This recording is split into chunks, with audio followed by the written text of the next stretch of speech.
बिस्मिल्लाहिर्रहमानिर्रहीम अस्सलामु अलैकुम जी। आज हम डिस्कस करेंगे जी गवर्नमेंट ऑफ इंडिया एक्ट 1935 को हम डिस्कस करेंगे।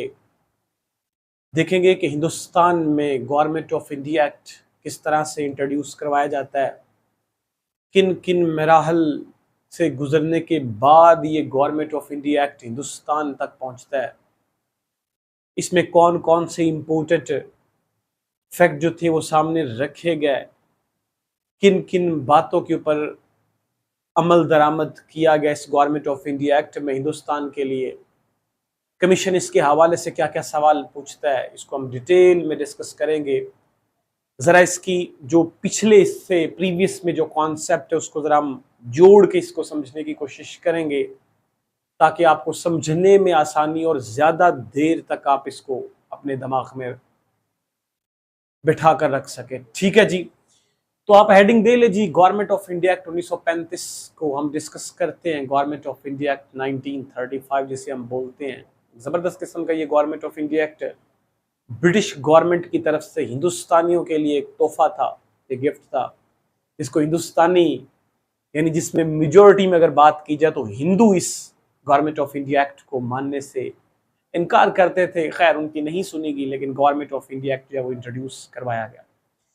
तो ज़रा हम इसका बेसिक्स कॉन्सेप्ट समझने की कोशिश करते हैं कि इससे पहले क्या होता है। देखिए, जब बात थी 1919 की, 1919 में देखा जाए तो गवर्नमेंट ऑफ इंडिया एक्ट 1930 1919 बनता है।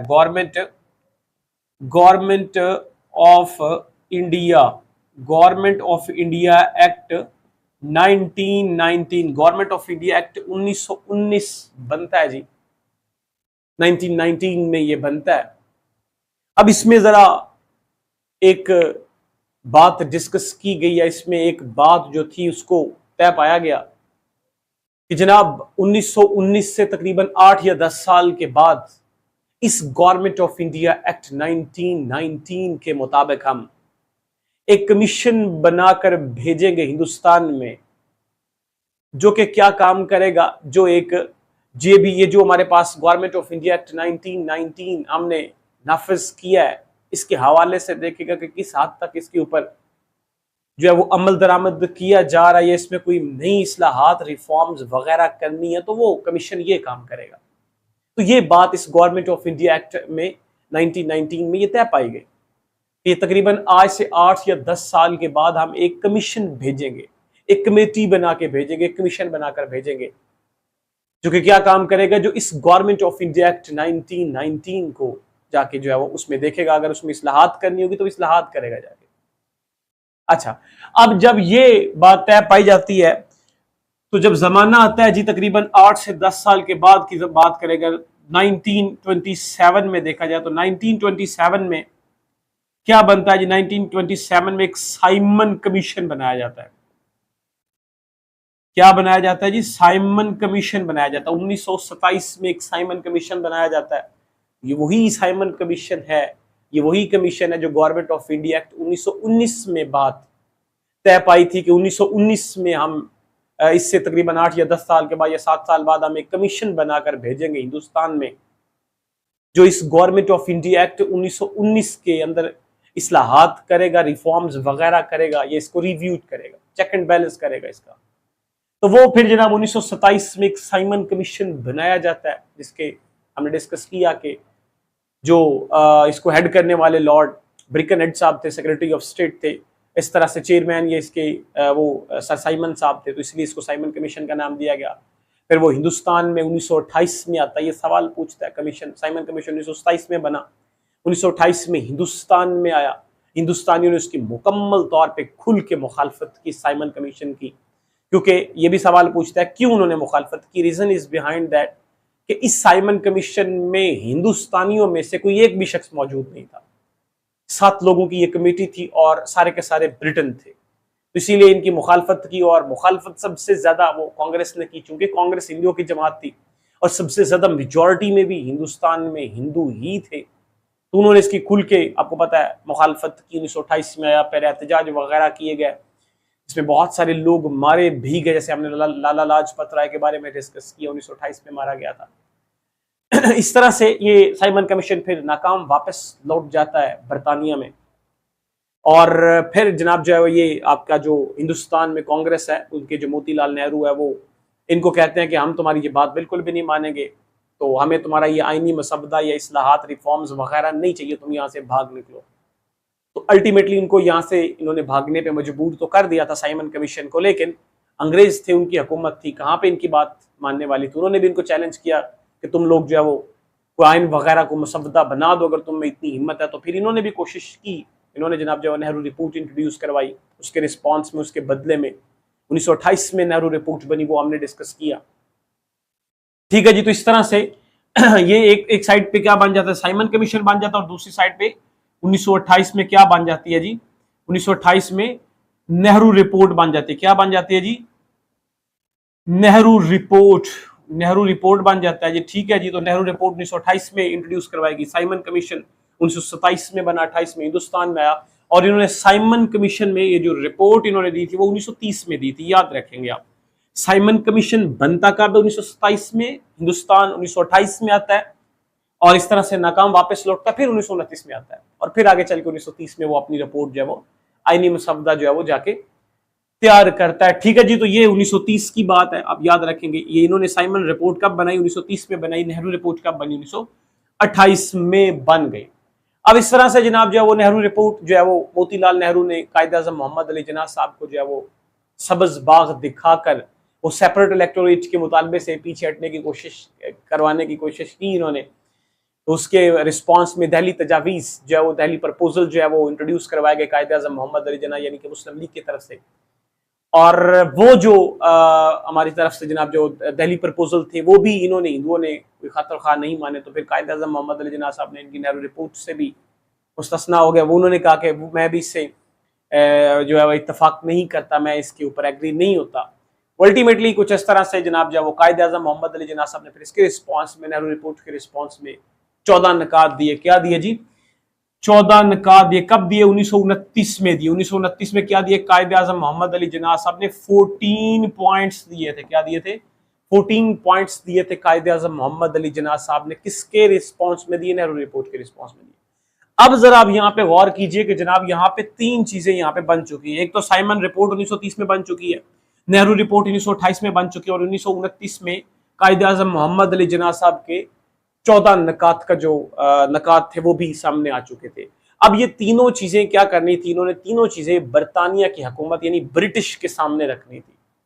उस वक्त जनाब जो वो उनके रामसे मैकडोनल्ड वजीर आजम थे बरतानिया के, और जॉर्ज 5 यानी जॉर्ज पंजम उस वक्त क्या था, उनका क्राउन था, किंग था, तो उनके सामने रखी गई। तो तीनों चीजें रखनी थी। क्या क्या रखना था, एक तो साइमन रिपोर्ट रखनी थी, नेहरू रिपोर्ट रखनी थी, और इस तरह से कायद-ए-आज़म मोहम्मद अली जिन्ना साहब के 14 नकात रखने थे, जो कि उन्होंने नेहरू रिपोर्ट के रिस्पॉन्स में दी। उन्होंने कहा कि मुझे तुम्हारी ये बातें जो है वो बिल्कुल भी पसंद नहीं है, तुम इनको यहाँ से निकालो। इस तरह से यानी कि ये तीन चीजें अब बन चुकी हैं। अब होना क्या, आगे चल के फिर गोलमेज कॉन्फ्रेंस होगी। गोलमेज कॉन्फ्रेंस होगी, आगे चल के क्या होगी, गोलमेज कॉन्फ्रेंस होगी। क्या होता है जी, गोलमेज कॉन्फ्रेंस होती है। ठीक है जी, गोलमेज कॉन्फ्रेंस, गोलमेज कॉन्फ्रेंस होती है।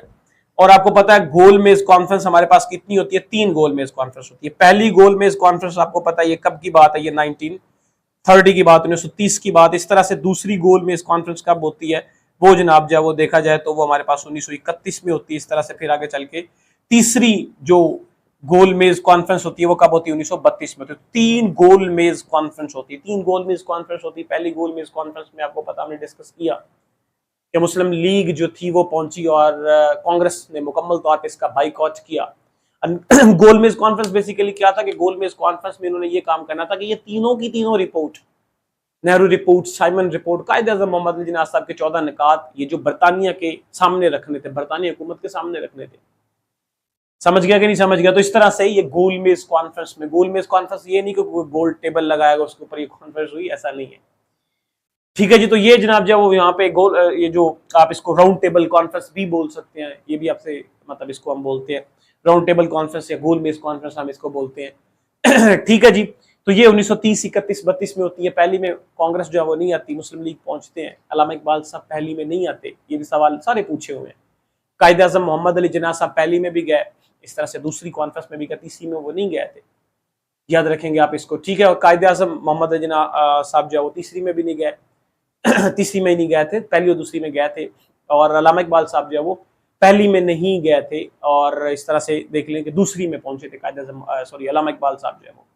गांधी जो था वो पहली में नहीं गया, दूसरी में बुला लिया गया। फिर उसके बाद जब जो गांधी, आपको पता है जब वो रहा होता है सॉरी वहां से वापस आता है, उसकी बात नहीं मानी जाती दूसरी गोलमेज कॉन्फ्रेंस में, दूसरी राउंड टेबल कॉन्फ्रेंस में, तो वो नाराज होकर वहां से वापस आ जाता है। तो आते ही जनाब जो वो सिविल नाफरमानी का सेकंड फेज शुरू कर देता है। फिर आगे जाके जनाब आपको पता है वेलिंगटन साहब जो है वो उस वक्त वासराए हिंद थे, वो उसको गिरफ्तार कर लेते हैं।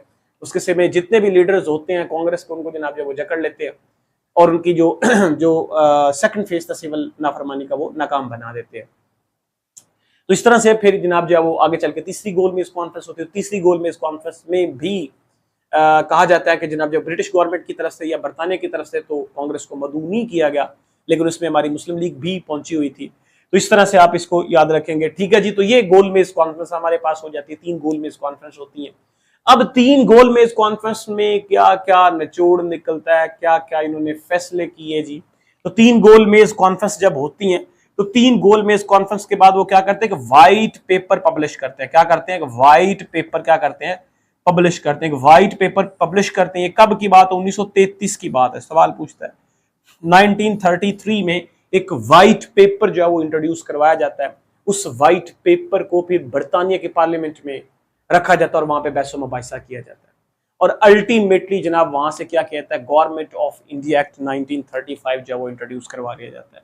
तो कब की ये बात है जनाब, जो वो 1935 का जो गवर्नमेंट ऑफ इंडिया एक्ट है ना, उसको क्या किया था जी, वो इंट्रोड्यूस करवा लिया था। इस व्हाइट पेपर के पब्लिश होने के बाद जो गवर्नमेंट ऑफ इंडिया एक्ट 1935 में जो है वो जनाब जो वो क्या किया था, इंट्रोड्यूस करवा दिया जाता है।